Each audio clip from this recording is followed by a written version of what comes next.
আসসালামু আলাইকুম প্রিয় দর্শক এবং শ্রোতা, যে যেখান থেকে দেখছেন সকলকে স্বাগতম। সবার কাছে হাত জোড় করে অনুরোধ করব এই ভিডিওটি একটু শেষ পর্যন্ত দেখবেন। লক্ষ্মীপুরের শহীদ মাসরুর যদি মারা যায়, লোকে তোমাদের শহীদের স্ত্রী সন্তান বলে ডাকবে। আমি আন্দোলনে গেলে শহীদ হব, যদি মারা যায় লোকে তোমাদের শহীদের স্ত্রী সন্তান বলে ডাকবে। আর আমার সন্তান মারা গেলে তখন সবাই আমাদেরকে শহীদের বাবা মা বলে ডাকবে। আন্দোলনে যেতে নিষেধ করলে মাজহারুল ইসলাম মাসরুর ওরফে আলী আসগর তার সহধর্মিনী বিবি সালমাকে এসব কথা বলতেন। মঙ্গলবার 24 সেপ্টেম্বর দুপুরে নবাগত শিশুকে কোলে নিয়ে কান্না জড়িত কণ্ঠে বিবি সালমা ঢাকা পোস্টকে এসব কথা জানান। লক্ষ্মীপুরের কমলনগরের বাসিন্দা মাজহারুল ইসলাম মাসরুর 5 আগস্ট গাজীপুরে পুলিশের গুলিতে নিহত হন। মাসরুর যখন গুলিবিদ্ধ হয়ে মারা যান, তখন তার স্ত্রী চালমা বেগম 8 মাসের অন্তঃসত্ত্বা ছিলেন। তার মৃত্যুর 1.5 মাস পর গত রোববার 22 সেপ্টেম্বর স্ত্রীর কোল জুড়ে আসে ফুটফুটে একটি ছেলে সন্তান। শিশুটির নাম এখনো রাখা হয়নি। 3.5 বছর বয়সী নাফিজ আক্তার নামে এক কন্যা সন্তানও রয়েছে তাদের। প্রতিদিন বাবার সঙ্গে মোবাইল ফোনে কথা বলতো নাফিজা। গত 1.5 মাস বাবার সঙ্গে তার কথা হয় না। বাবার কথা জিজ্ঞেস করতেই দু চোখ পানিতে ভিজে যায় ছোট্ট নাফিজার। শহীদ মাসরুরের স্ত্রী বিবি সালমা বলেন, তিনি আমাকে বলেছিলেন আন্দোলনে তার সঙ্গী হতে। আমাকে আন্দোলনে যেতে বুঝিয়ে গেছেন। হাজিরহাটে মিছিল হবে, আমাকে যেতে বলেছেন। সঙ্গে আমার সন্তানকে নেয়ার জন্য বলেছিলেন।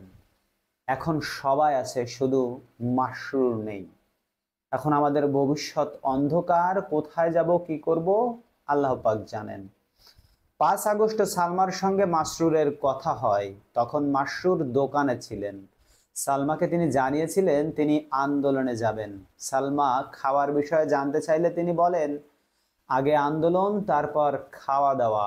পরে সালমা তার ভাইয়ের কাছে জানতে পারেন মাসরুর মারা গেছেন। 5 আগস্ট গাজীপুরের আন্দোলনে গিয়ে গুলিবিদ্ধ হয়ে মারা যান মাসরুর। লক্ষ্মীপুরের কমলনগর উপজেলার পাটোয়ারীর হাট ইউনিয়নের চরবড়ালিয়া গ্রামের বৃদ্ধ আব্দুল খালেকের ছেলে তিনি। জীবিকার তাগিদে তিনি মাদ্রাসায় শিক্ষকতা, পোল্ট্রি খামার ও ইলেকট্রিক সরঞ্জামের ব্যবসা করতেন। তবে কোথাও তিনি স্থায়ী হতে পারেননি।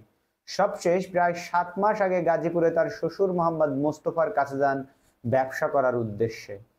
সেখানে ব্যবসায় ভালোই করছিলেন, কিন্তু ইসলামী আন্দোলন বাংলাদেশের রাজনীতি করায় সরকার পতনের আন্দোলনে সবসময় সক্রিয় ছিলেন তিনি।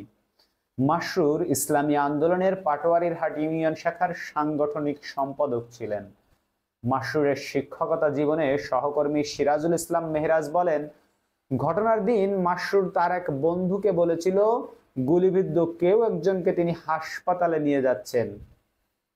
গুলিবিদ্ধ সেই লোকটি তার বন্ধু ছিল। এরপর আর তার সঙ্গে কোনো কথা হয়নি। পরে গাজীপুরের শহীদ মেডিকেল কলেজ হাসপাতালের মর্গে তার মরদেহ পাওয়া যায়। ধারণা করা হচ্ছে গুলিবিদ্ধ অবস্থায় তাকেই হাসপাতালে নিয়ে যাওয়া হয়। পরিবার বা আত্মীয় স্বজনদের দুশ্চিন্তায় না ফেলতে সেদিন তিনি ঘটনাটি লুকিয়েছিলেন। মাসরুরের ছোট ভাই হুমায়ুন কবির বলেন, আমার ভাই জীবনে অনেক কষ্ট করেছেন, নিজে পড়ালেখা করেছেন, পাশাপাশি আমাদের জন্য কষ্ট করেছেন। তিনি একটি মাদ্রাসা প্রতিষ্ঠা করেছেন।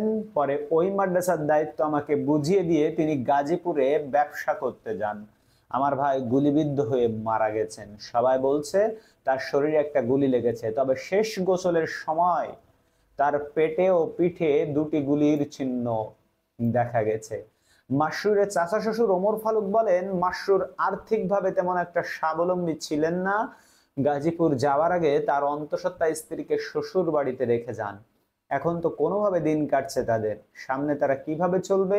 যতই সময় যাচ্ছে তা নিয়ে দুশ্চিন্তা বাড়ছে। সরকার যদি পরিবারটির দিকে মুখ তুলে তাকায়, হয়তো মাসরুরের স্ত্রী ছেলে মেয়েকে নিয়ে স্বাভাবিকভাবে জীবনযাপন করতে পারবে মেয়েটা।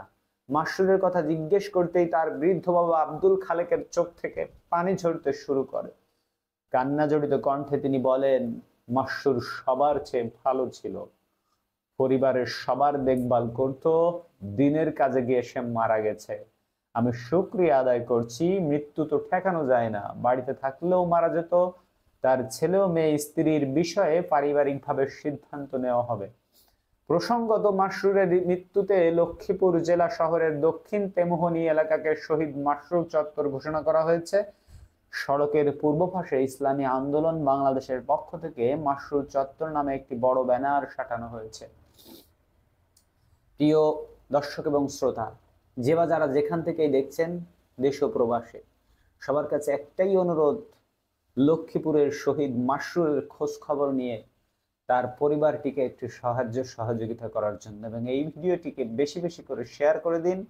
যাদের বিনিময়ে এই দেশটি আবার স্বাধীনতা পেয়েছে, তাদের মর্যাদা যেন অক্ষুণ্ণ থাকে এবং তাদের পরিবারকে যেন সরকারিভাবে, রাষ্ট্রীয়ভাবে, ব্যক্তিগতভাবে যে যেভাবেই পারুক সবাই যেন সাহায্য সহযোগিতা করে। মাসরুরের দুটি সন্তান, একটি ছেলে এবং একটি মেয়ে।